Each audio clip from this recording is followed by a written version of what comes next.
Good morning students. आज जो हमारा 7वां चैप्टर चल रहा है, बहुत बड़ा चैप्टर है ये, पी ब्लॉक के तत्व। इसमें हम आज जो टॉपिक पढ़ेंगे वह है वर्ग 16 के जो तत्व हैं उनके ऑक्साइड व हैलाइड के बारे में पढ़ेंगे। ऑक्सीजन से क्रिया करते हैं तो क्या बनाते हैं और हैलोजनों से क्रिया करते हैं तो क्या बनाते हैं। तो आज का जो हमारा टॉपिक रहेगा वो ऑक्साइड व हैलाइड पर रहेगा। ऑक्सीजन की प्रतिक्रियाशीलता, तो ऑक्सीजन से क्रिया करके वर्ग 16 के तत्व हैं जो ऑक्साइड बनाते हैं अलग अलग प्रकार के। देखो ऑक्सीजन तो ऑक्सीजन से जुड़कर O2 व O3 के फॉर्म में रहती है। अगर अपन ऐसे करें, इधर तो ऑक्साइड देखें, इधर तो मैं ऑक्साइड लिखता हूं, ठीक है। इधर तत्व लिख रहा हूं, कौन कौन से तत्व हैं जो सल्फर, सल्फर कौन कौन से ऑक्साइड बनाता है, सेलेनियम, टेलुरियम और पोलोनियम, ठीक है। देखो ऑक्सीजन तो ऑक्सीजन से क्रिया करके O2 व O3 के फॉर्म में रहता है। ऑक्सीजन के तो दो ही ऑक्साइड बनते हैं, O2 व O3। ऑक्साइड में नहीं, ऑक्सीजन के क्या है, अपर रूप है। बाकी तत्व तो ऑक्सीजन से क्रिया करके O2 से क्रिया करके कौन कौन से ऑक्साइड बनाते हैं। देखो मोनोऑक्साइड भी बनाते हैं, मोनोऑक्साइड, डाइऑक्साइड भी बनाते हैं, मोनोऑक्साइड, डाइऑक्साइड, ट्राइऑक्साइड।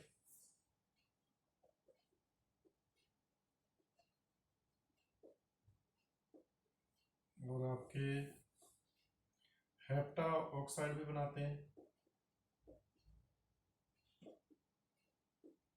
और अन्य ऑक्साइड।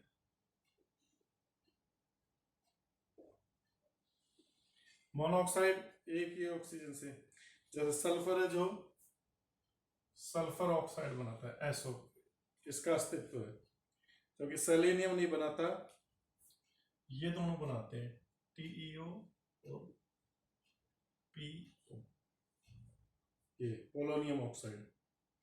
इसी तरह से सल्फर है जो SO2 डाइऑक्साइड का भी निर्माण करता है, SO3 का भी निर्माण करता है, जबकि सेलेनियम है जो ये भी SeO2 व SeO3 ये दोनों बनाता है। और इधर ये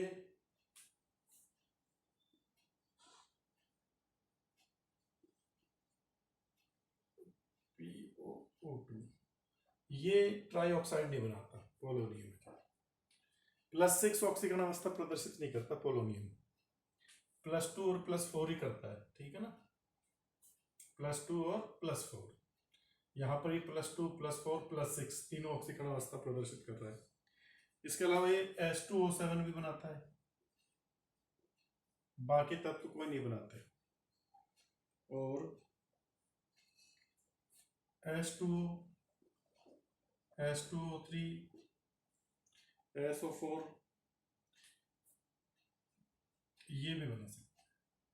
तो सबसे ज्यादा जो ऑक्साइड बनाने की प्रवृत्ति वो इस वर्ग में सल्फर के पास है। किसके पास है, सल्फर के पास, ये इनके ऑक्साइड है। तो आपको ध्यान रखना है। अब इन ऑक्साइडों के बारे में देखते हैं, इनके गुणों और संरचनाओं के बारे में थोड़ा थोड़ा, जो मेन मेन पॉइंट है। ये ऑक्साइड बनाते हैं, इसका स्क्रीनशॉट ले लीजिए इस टेबल का, कौन कौन सा ऑक्साइड बना रहा है। सल्फर के सारे ऑक्साइड बनते हैं, सेलेनियम बस डाइऑक्साइड और ट्राइऑक्साइड बनाता है, मतलब +4 और +6। टेलुरियम तीनों बनाता है, पोलोनियम ये दो ही बनाता है, मोनोऑक्साइड और डाइऑक्साइड।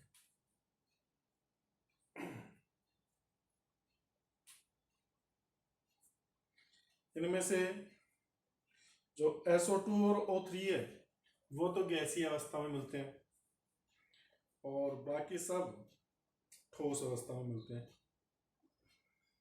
SeO2 और PO2 ये गैसीय अवस्था में मिलते हैं। अब इनके ऑक्साइडों के गुण देखते हैं।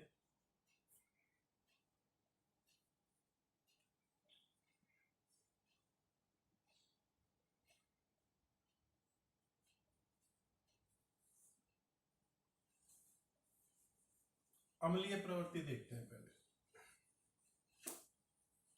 हाँ भाई, मैंने बताया था अधातुओं के जो ऑक्साइड होते हैं वो कौन सी प्रकृति रखते हैं। ये एक ध्यान रखने योग्य बात है कि धातु ऑक्साइड तो क्षारीय प्रकृति दिखाते हैं। धातु ऑक्साइड कैसी प्रकृति दिखाते हैं? क्षारीय। और अधातु ऑक्साइड अम्लीय प्रकृति दिखाते हैं। अधातु ऑक्साइड क्या होते हैं? अम्लीय प्रकृति दिखाते हैं। तो अब इसके ऑक्साइडों की अम्लीय प्रकृति पर पहला जो देखेंगे अपन, इनकी अम्लीय प्रकृति पर वो करेंगे। ये आपको ध्यान में रखना है, अधातु ऑक्साइड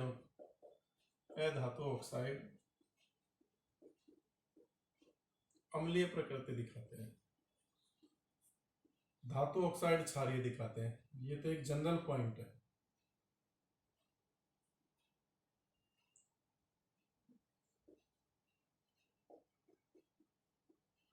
अब देखो इसमें अपने जैसे ये ऑक्साइड है, अम्लीय वर्ग में नीचे जाने पर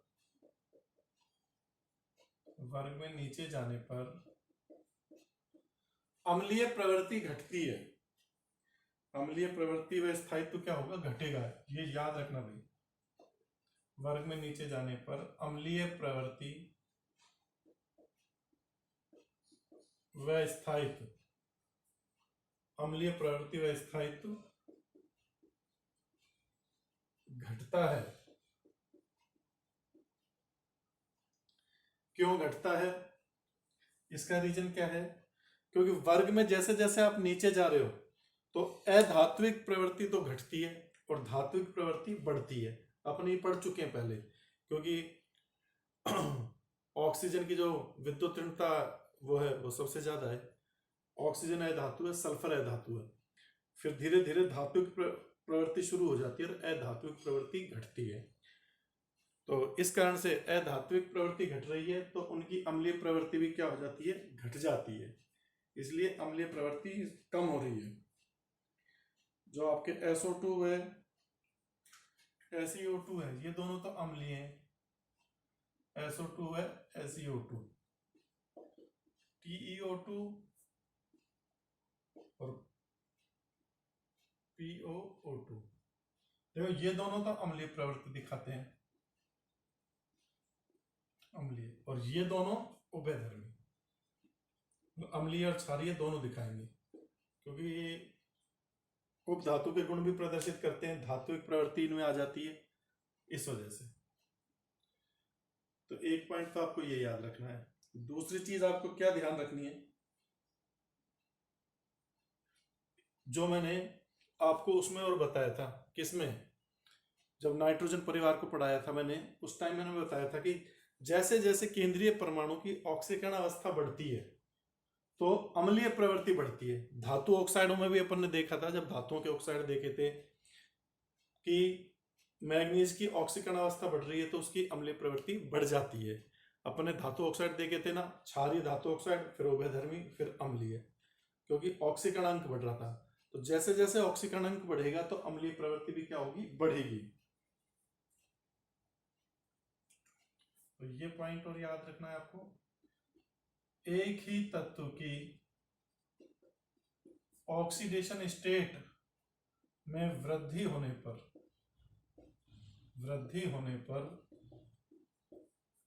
अम्लीय प्रवृत्ति बढ़ती है।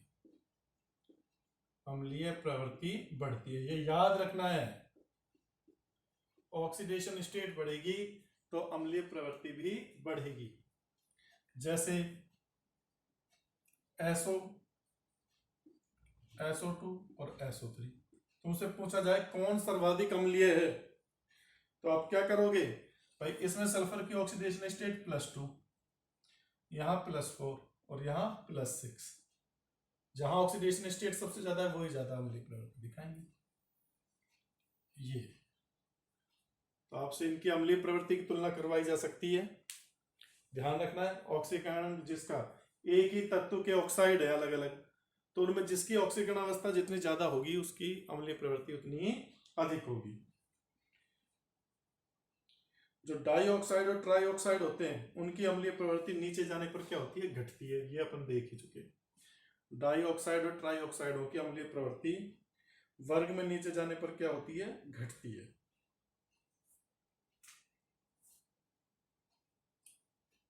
डाई ऑक्साइड व ट्राई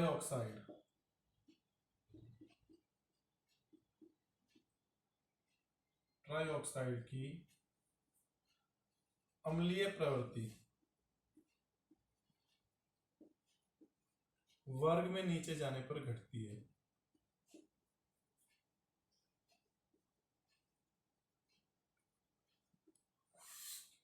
वर्ग में नीचे जाने पर घटती है। ये इनका स्क्रीनशॉट ले लीजिए अम्लीय प्रवृत्ति पर, फिर इसकी इनकी संरचनाओं के बारे में देखेंगे।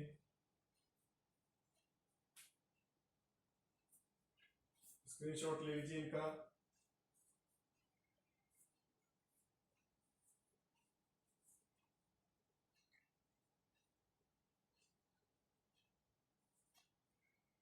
अभी साफ करो इसे, रफ कर देता हूं।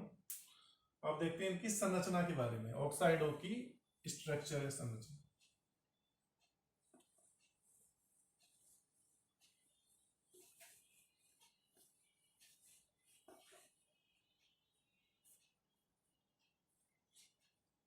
दूसरा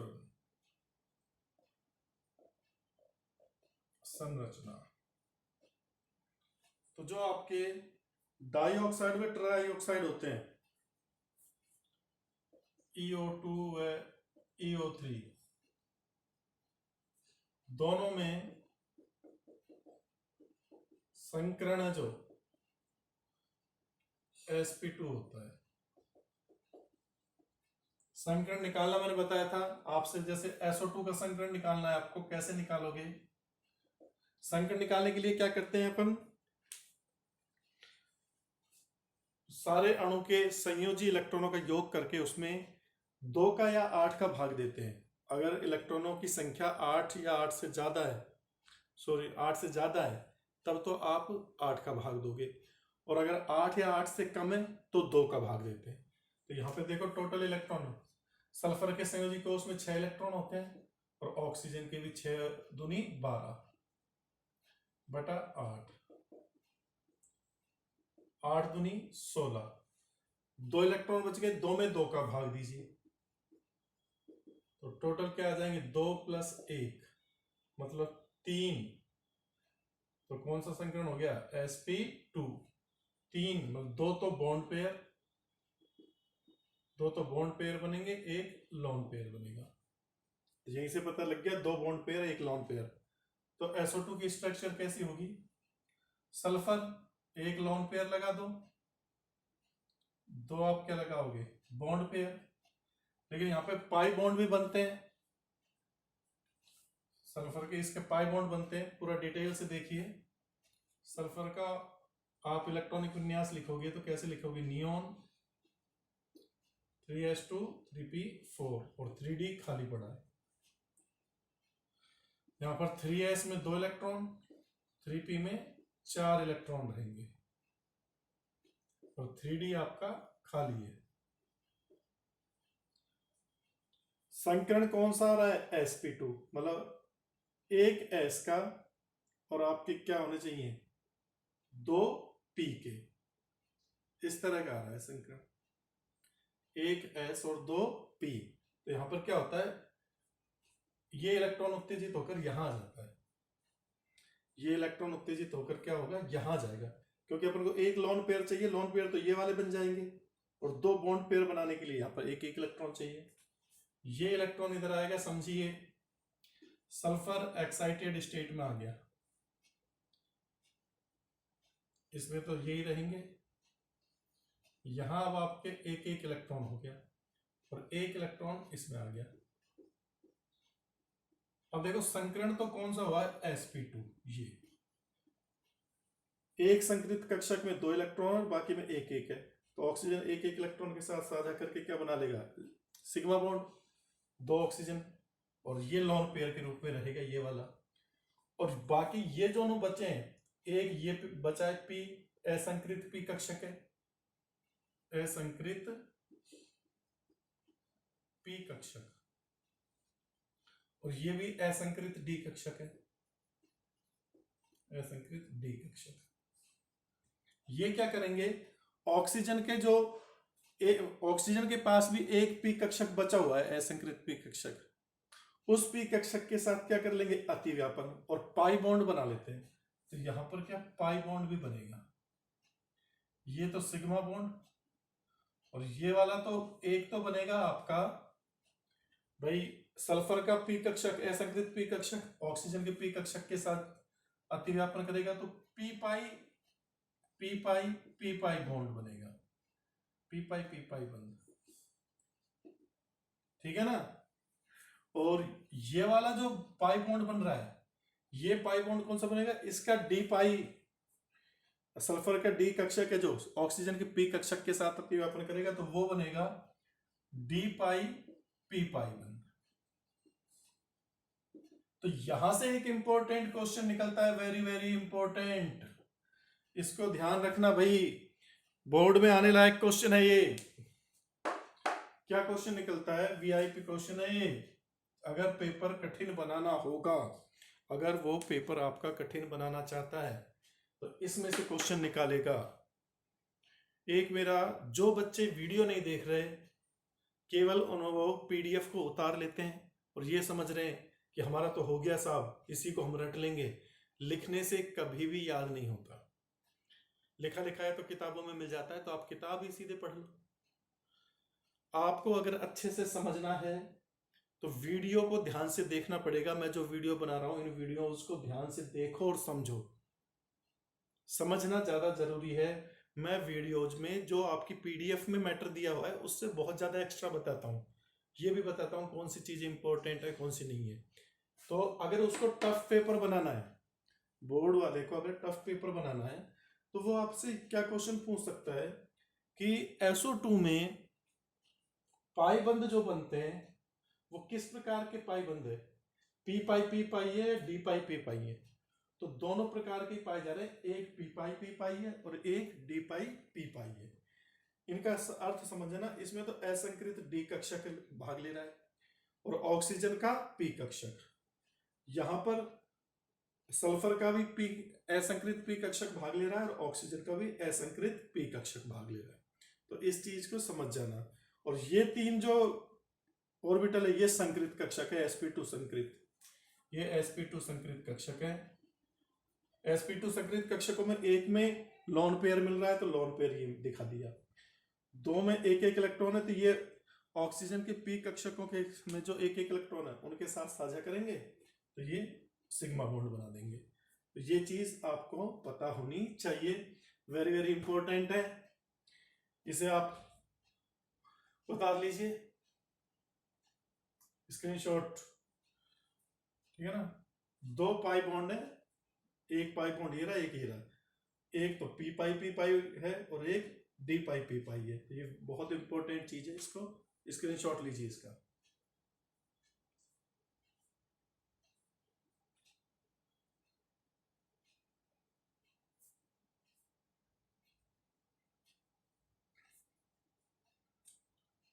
ठीक है भाई, ले लिया स्क्रीनशॉट। अब देखो SO3 का और समझा देता हूं मैं। SO3 में भी ज्यादा दिक्कत नहीं है आपको, यहीं पर बता देता हूं SO3 के बारे में भी। दूसरा SO3 संकरण निकालो, वही 6 और 6 3 18, 8 का भाग 18 से 24/8, 3। इसके बाद इसमें लॉन पेयर नहीं रहेगा, 3 बॉन्ड पेयर ही बनेंगे, तीनों बॉन्ड पेयर है। तो ये sp2 संकरणी है, संकरण sp2 ही रहेगा। यहां पर ये लॉन पेयर की जगह क्या हो जाएगा, एक और ऑक्सीजन जुड़ जाएगी SO3 में। ये अब देखो चक्कर क्या होगा, sp2 संकरण है तो ये वाला जो आपका एक इलेक्ट्रॉन है ये वाला भी जाएगा इधर और ये कंडीशन आ जाएगी। अब संकरण तो sp2 ये एक एक, तो एक तीनों ऑक्सीजन एक एक से साझा कर लेंगे। पर अपने पास अब दो असंकृत डी कक्षक हो गए, एक असंकृत पी कक्षक, तो 3 पाई बॉन्ड बन जाएंगे यहां। एक तो पी पाई, एक डी पाई पी पाई, और ये वाला भी क्या होगा, डी पाई पी पाई। ये सिग्मा बॉन्ड है। आई चीज समझ में? क्योंकि ये देखो ना, एक पी कक्षक खाली वो रह गया असंकृत और 2 डी कक्षक, तो सल्फर के 2 डी कक्षक है जो ऑक्सीजन के 2 पी कक्षकों के साथ पाई बॉन्ड बनाएंगे, तो डी पाई, ये डी पाई पी पाई, और ये वाला है जो ये पी कक्षक ही है, तो ये ऑक्सीजन के पी कक्षक के साथ अतिव्यापन करेगा तो पी पाई। पार्श्व अतिव्यापन होता है इनमें, सीधा सीधा नहीं होता। हमेशा याद रखना, संकृत कक्षक लोन पेयर और बॉन्ड पेयर बनाने के काम आते हैं, और जो असंकृत कक्षक है वो पाई बॉन्ड बना सकते हैं। अपन ने 11वीं क्लास में बेसिक चीज पढ़ी थी, मैंने आप लोगों को वहां पर बताया था कि पाई बॉन्ड हमेशा किससे बनता है, असंकृत कक्षकों से बनता है।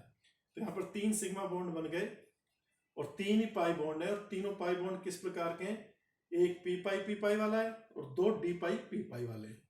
तो ये SO3 की संरचना हो गई, इसको भी आप देख लीजिए।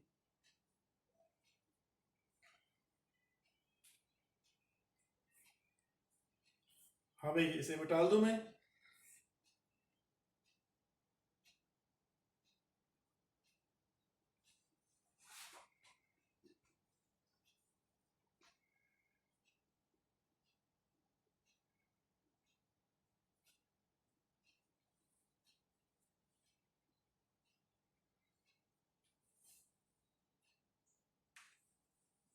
अब देखो, एक SO3 की अनुनादी संरचना भी देख लो, हालांकि बाद में भी बताऊंगा मैं। SO3 की अनुनादी संरचना बनाते हैं तो ऐसे बनती है, S डबल बॉन्ड O, ये सिंगल बॉन्ड से ऑक्सीजन, और यहाँ पर ये 6 इलेक्ट्रॉन, और इसके पास 4 इलेक्ट्रॉन, और यहाँ आपके 4 2 6 2 8 ही, ये इसकी संरचना है। अब देखो अनुनाद कैसे, मान लीजिए ये लोन पेयर बॉन्ड पेयर में बदलेंगे, तो इन वालों को क्या होगा, धक्का लगेगा, ये 4 ही बनेंगे इधर, ये वाले इधर जाएंगे, ठीक है। तो जो हमारी संरचना बनेगी वो कैसी बन जाएगी, ऐसी बन जाएगी, और आपके ये डबल बॉन्ड से जुड़ जाएगी और ये सिंगल बॉन्ड से। अब ये वाले लोन पेयर इधर आएंगे तो इनको धक्का लगेगा, तो ये ऐसे बन जाएगी,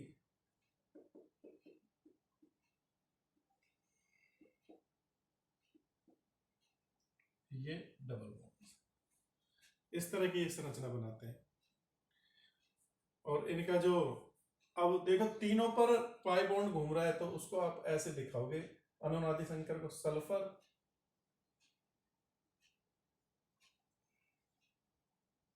ये अनुनादी संरचना है इसकी,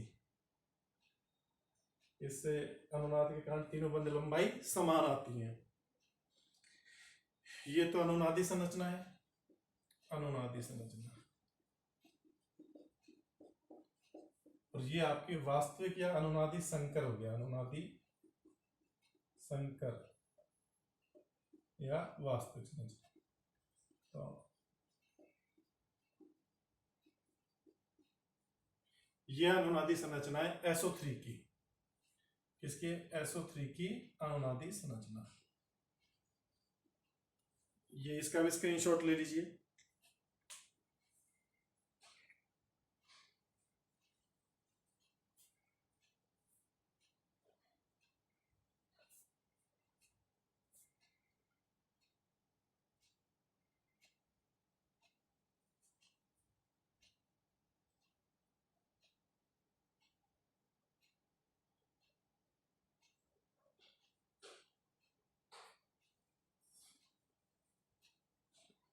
अब देखते हैं हैलोजनों से क्रिया, मिटा लेता हूं ये मैं, ये तो ऑक्सीजन से क्रिया हो गई।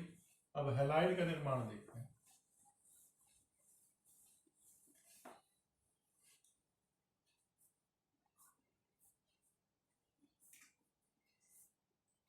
हैलोजनों से क्रिया।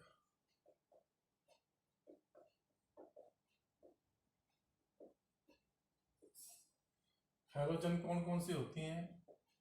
Fluorine, chlorine, bromine, iodine. इनमें जो इनके स्थायित्व का क्रम रहता है, हैलाइडों के स्थायित्व का क्रम, इनके हैलाइडों के स्थायित्व का क्रम,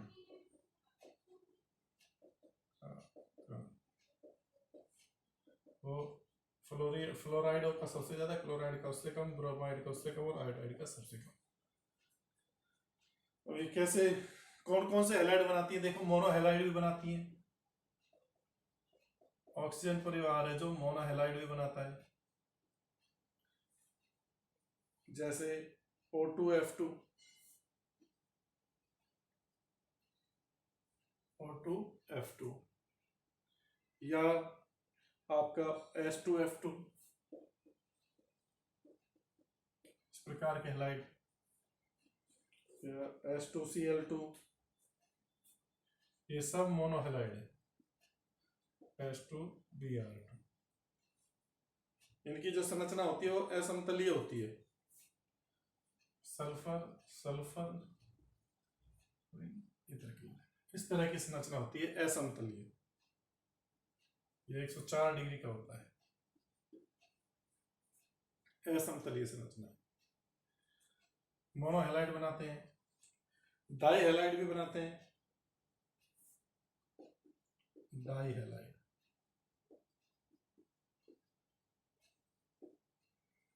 डाईहैलाइड में OF2Cl2O,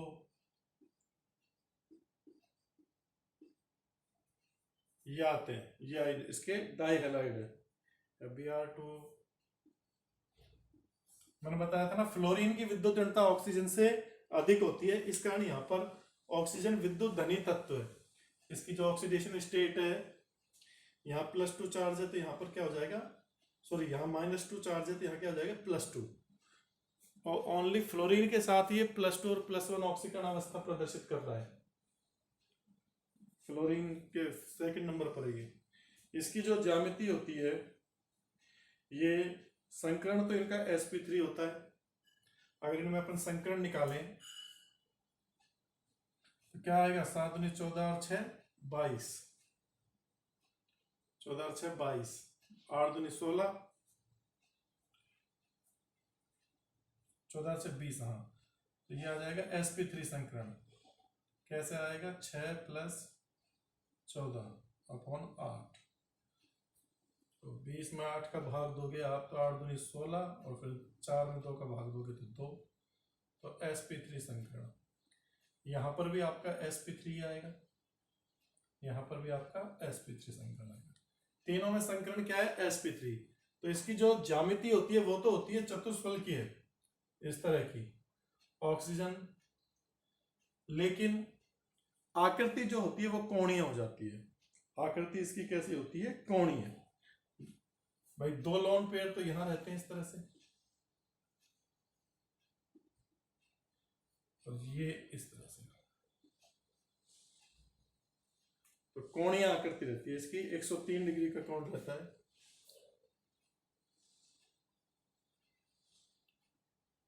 ये ठीक है ना, ये आपका डाईहैलाइड होगा। अब देखिए, और ये ट्राईहैलाइड, टेट्राहैलाइड वो भी बनाते हैं, हेक्साहैलाइड भी बनाते हैं। ट्राई,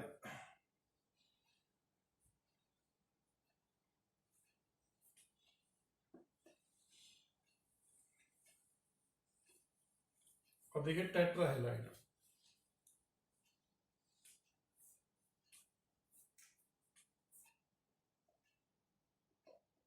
टेट्राहैलाइड,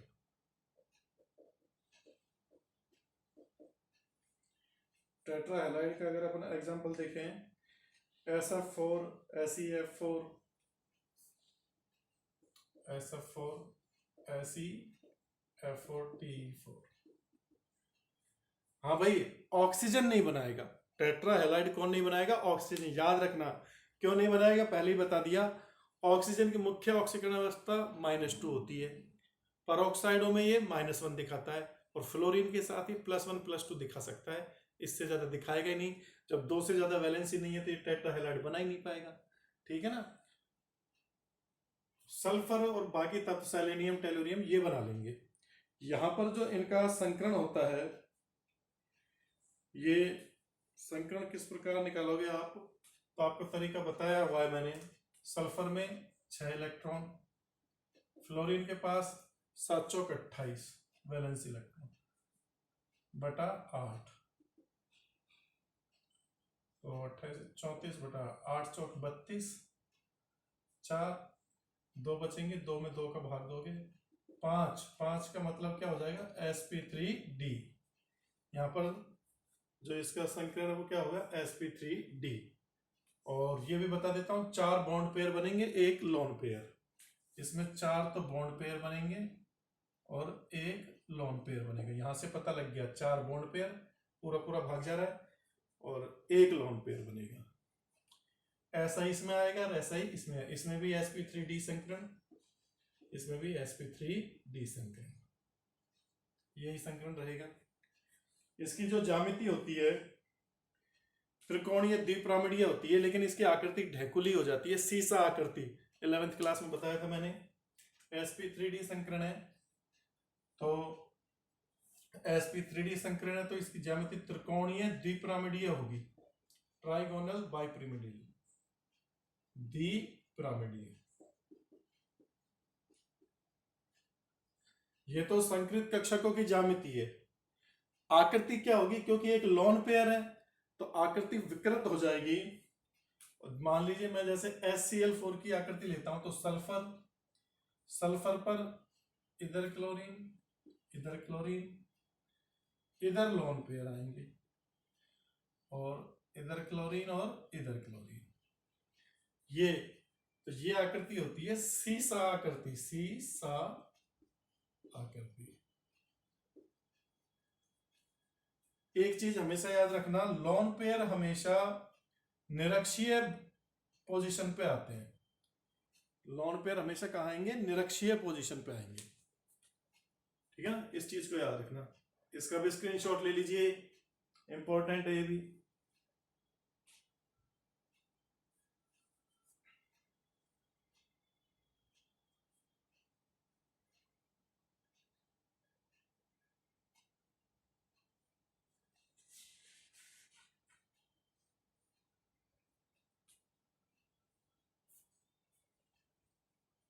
हाँ भाई, ले लिया स्क्रीनशॉट। अब देखिए आगे,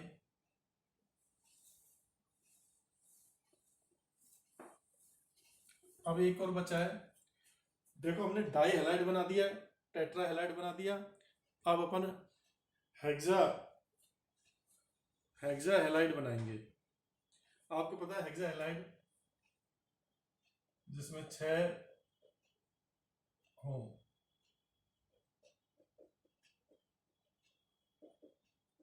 SF6 या SCl6, ये वाला SEF6, ये यहां पर संकरण वही तरीका, 6 + 7 × 42 और 6 48, 48 में 8 क्या हो जाएगा, 8 × 48, 6 बॉन्ड पेयर बनेंगे।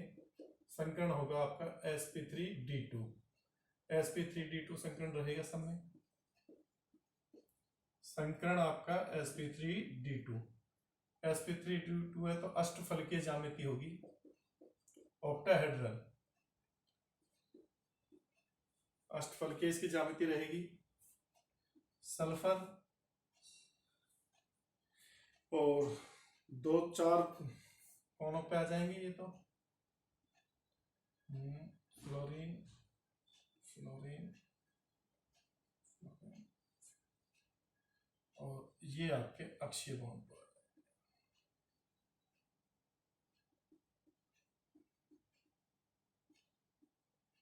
ये अष्टफल की ज्यामिति जाएगी।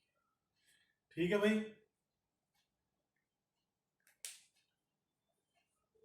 ये आपके हैलाइड समाप्त हो गए। यहाँ पर जो ऑक्साइड व हैलाइड बनाते हैं उनके बारे में मैंने बता दिया। कल से हम ऑक्सीजन के यौगिक, ऑक्सीजन के दो ही अणु हैं, O2 और O3। तो O2 के बारे में और O3 के बारे में पढ़ेंगे। ऑक्सीजन गैस कैसे बनाई जाती है, क्या क्या इसके उपयोग है, क्या क्या इसके रासायनिक गुणधर्म है, क्या भौतिक गुणधर्म है, इन सब के बारे में पढ़ेंगे। एक जो बच्चे वीडियो नहीं देख रहे, फिर मैं उनसे बोलता हूं कि जब तक आप वीडियो नहीं देखेंगे आप नहीं समझ पाएंगे इस चैप्टर को। चैप्टर बेसिक भी है, कंसेप्ट वाला है और बड़ा भी है, तो सारी चीजें हैं इसमें। आपको बहुत सारी चीजें मिलेंगी, पुराना रिवाइज भी होगा आपका। आपकी जो पीरियोडिक टेबल में और केमिकल बॉन्डिंग में जो चीजें पढ़ी थी वो यहाँ पर भी रिवाइज होंगी। तो पढ़िए, इसमें से क्वेश्चन निकलते हैं। और वीडियो सारे बच्चे देखिए, मैं देख रहा हूँ आपके केवल कुछ ही बच्चे ध्यान से पढ़ रहे हैं या देख रहे हैं वीडियोस को, बाकी बच्चे नहीं देख रहे। तो उनसे भी मैं निवेदन करूंगा कि इस क्लासें आपके लिए लगाई जा रही हैं, तो आप इसको देखें जिससे आपका नुकसान नहीं हो, बोर्ड में आप अच्छा परफॉर्मेंस करें। Okay, bye.